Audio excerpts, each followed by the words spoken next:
All right. All right, thank you again, Skylar. Yep. We have a few moments left for a group discussion about other topics in general. And I think before we start, I'd like to ask a question of the audience because I assume a lot of you actually work in traffic operations. So after looking at this, what are the features that you would want to have that you haven't yet seen and aren't available yet? Does anyone want to? That's a very good question, by the way. Okay, then for our panelists, what are the data sources that you would like to have that you don't yet have that you think would let you do some really cool stuff? Well, he just talked about volume data and the work zone. So we love all probe data. We think that's where everyone should be going.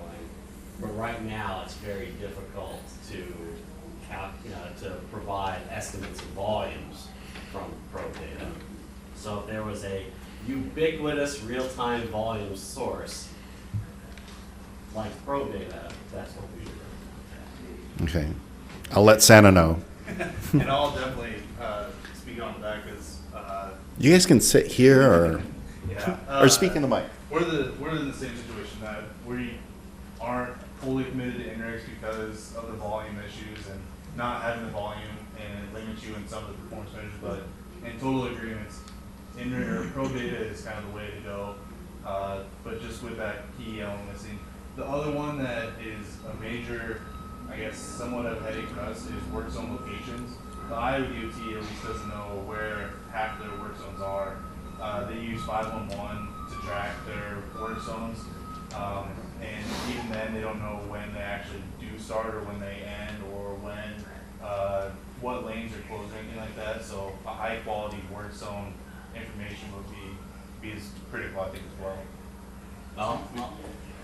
I was going to answer your first question because I had to think about it a minute. One of the things that Texas has been looking at is how do we determine the expected delay on a work zone when we're deploying it.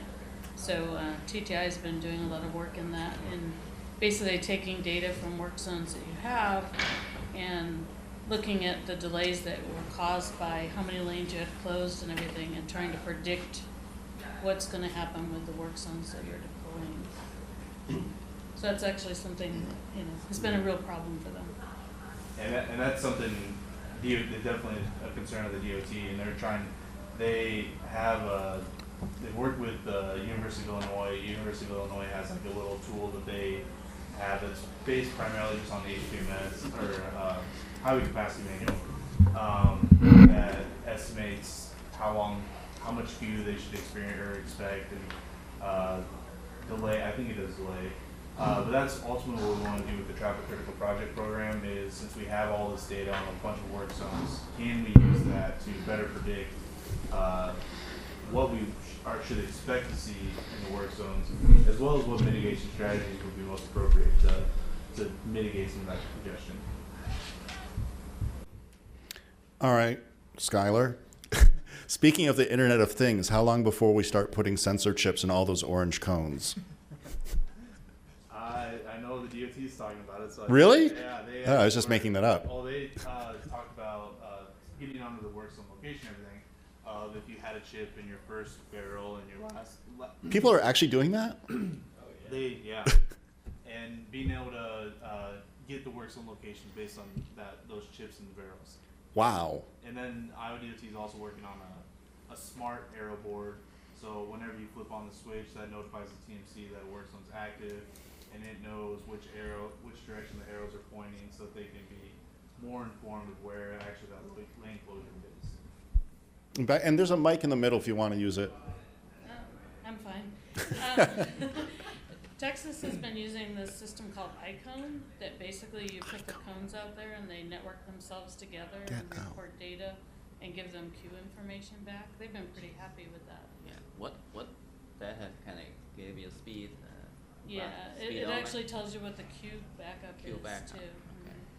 Yeah, It's pretty neat. The DOT purchased 8 of them, and they had a problem with the nighttime periods and low vol. They were doing it in a somewhat rural part of the state, and so they would get a ton of false calls. And I think Icon actually post messages on your DMS as well. It will, yeah. And so they were getting a ton of false calls at the nighttime period, so they decided not to quit using them. Well, we've been Uh, using them on I-35, so it- it's pretty much got traffic all the And time. that's why I think part of the thing is if Yeah. you're deploying in a location that has a ton of volume, then it's a great system.